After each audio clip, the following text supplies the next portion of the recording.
Hi there guys, and welcome to another episode of the Cover Zero Show with me, your host, Simon Conboy. This episode is one of the last ones I'm going to be doing in this series. Almost got through all of the NFL, just continuing on with the AFC West, and this episode will be focusing on the newly relocated Los Angeles Chargers.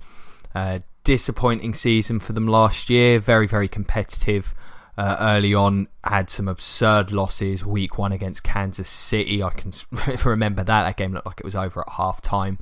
They somehow found a way to lose that one.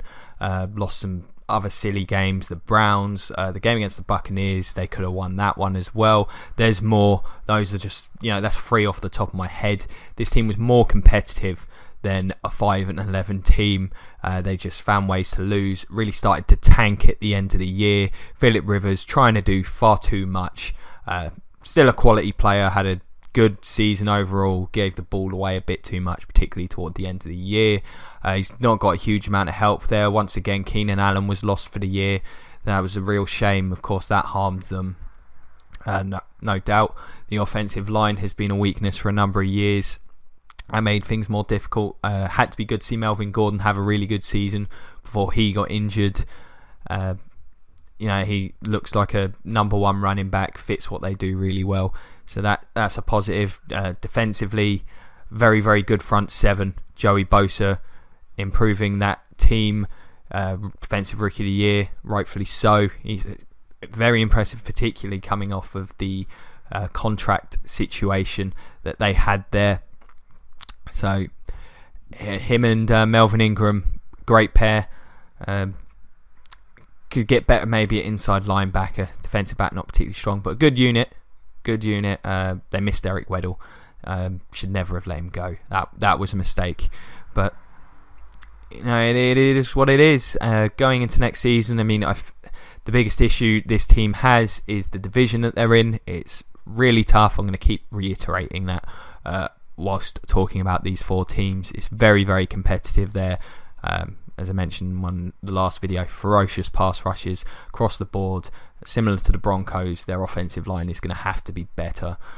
Rivers doesn't have long left. It's a real shame that he's been spending these twilight years of his career where he's a better quarterback now than he was, back when he was playing on those Schottenheimer teams that were loaded and making the playoffs every year. This version of Philip Rivers is better. It's just the help isn't there around him. Fair few needs on this team. I've got listed offensive tackle. Like so many teams, this is not a great year to need them. They need them badly. They have for a number of years. Rivers has been performing behind some very poor offensive lines. It makes what he's been able to do all the more impressive. Wide receiver, you don't know what's going to happen with Keenan Allen at this point. There's 2 major injuries that he suffered in a couple of years. Even if he does come back fully healthy, there's still a need at the position. The rest of them are just guys, and Rivers has been good enough to make that work. I quite like the rookie tight end Hunter Henry, though. I think he had some flashes last year. He should continue to get better for them. And you've also got the safety spot. As I said, letting Weddle go was a mistake. I think this is a good defensive unit. The Cam Hayward signing was fantastic. He had a great season.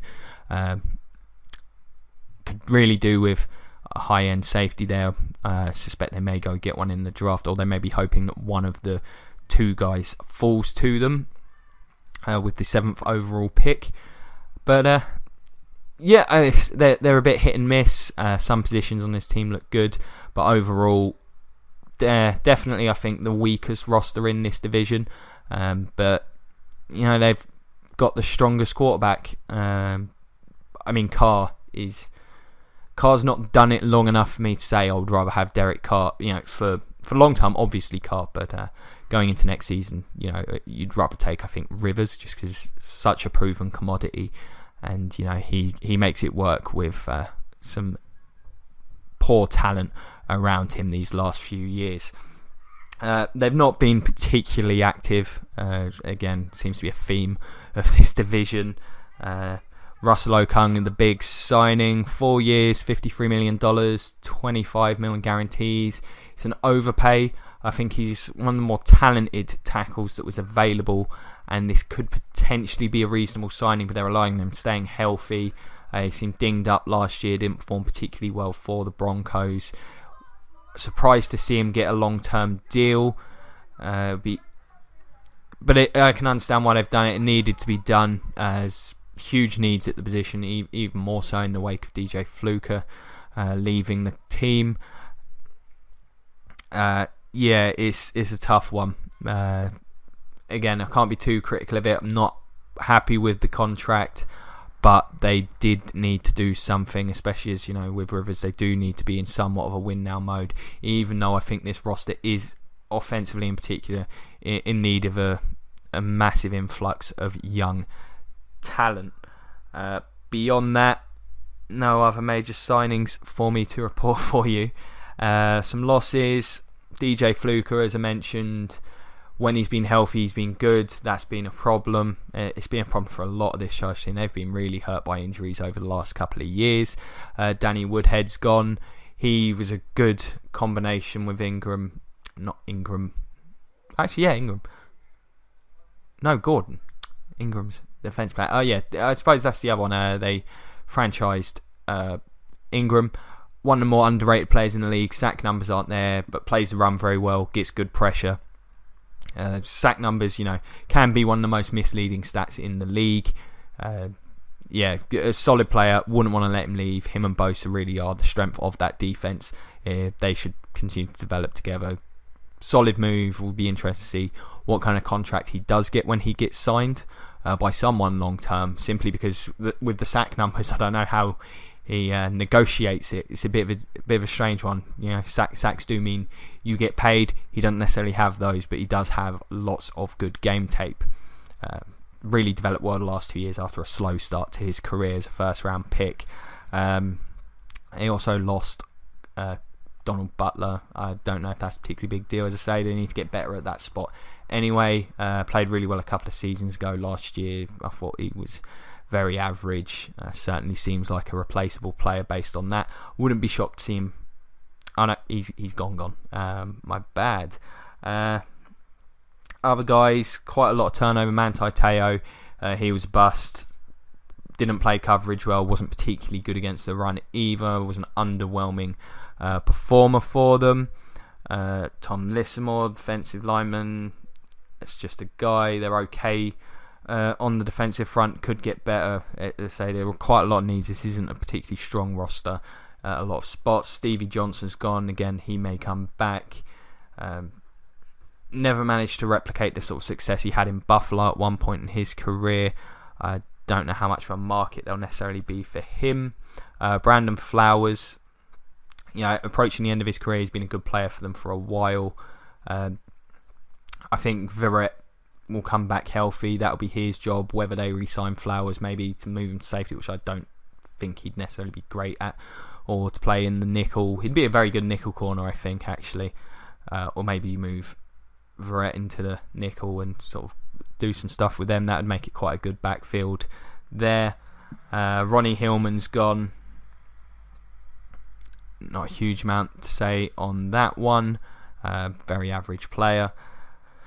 So yeah, the team very much where it was. As I say, understand the Okung signing. It does fill a need. He'll get that starting left tackle spot. Still needs more talent across the board on the offensive line. What they can do at receiver, I don't know if you want to go get one of those two guys at 7 when you've got so many needs on the team. I'm surprised that they weren't in the market for one of the veteran guys. Alshon Jeffrey, I thought they'd go hard after him. They didn't. I've not had a target like that since Vincent Jackson left. That would have been a great pickup for them. Could have went after Torrey Smith. There's a number of things that they've declined to do. I think that this is a team that perhaps should have been a bit more aggressive attacking this free agency group. I'm expecting to see more additions over the coming weeks. There's not a lot of depth, and as I say, there are a lot of holes that still remain very much there in the draft. As I say, look for them to get one of the safeties if they're available.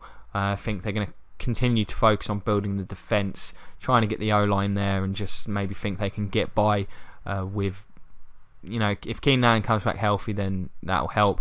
But get by thinking that Rivers will make this offense hum if they can get the protection there for him.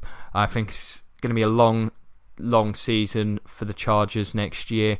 I think they'll be tough. They'll play teams tough again, but in terms of the division they're in, I can't see them performing well within the division. They're the least talented team there, and I think it's going to be a long road back to the playoffs. I hope for Philip Rivers' sake, he's been a great player, a lot of fun to watch over the years, that they can improve quickly. I just don't think this off season that they've done enough, and the opportunity for them to do what they need to be competitive next season is there. This looks like a middling team to me. What do you guys think? Think the Chargers have any chance at competing in this division? What do you think of Rivers? Do you think he could be nearing the end or done? Did play pretty poorly from a decision-making standpoint at the end of the year. Do you think this offense can do enough? Because I think defensively they'll be solid again. What needs do you think they have? Are you a bit more optimistic than me or even more pessimistic than me? And also, of course, apologies to... Well, not apologies, not my fault, but I feel bad for the Chargers fans. Must be a horrific experience having your franchise go. I'm sad that I won't get to hear the song anymore because it's like the most 70s thing in the NFL, and even more 70s than Kaepernick's afro was last year, and that is saying something. So that that's a shame. I might not get too much response. I imagine they've lost quite a lot of fans, and understandably so. Get in touch. I'll do my best to answer any queries. If there's any show suggestions, I'll try and get those done. As always, thanks for checking this out. Check us out on the Facebook. Follow me on Twitter. Like, comment, share, subscribe, all that good stuff. Check out the Patreon if you wish. It's been a pleasure as always. Thank you very much for your time, and go Bucks.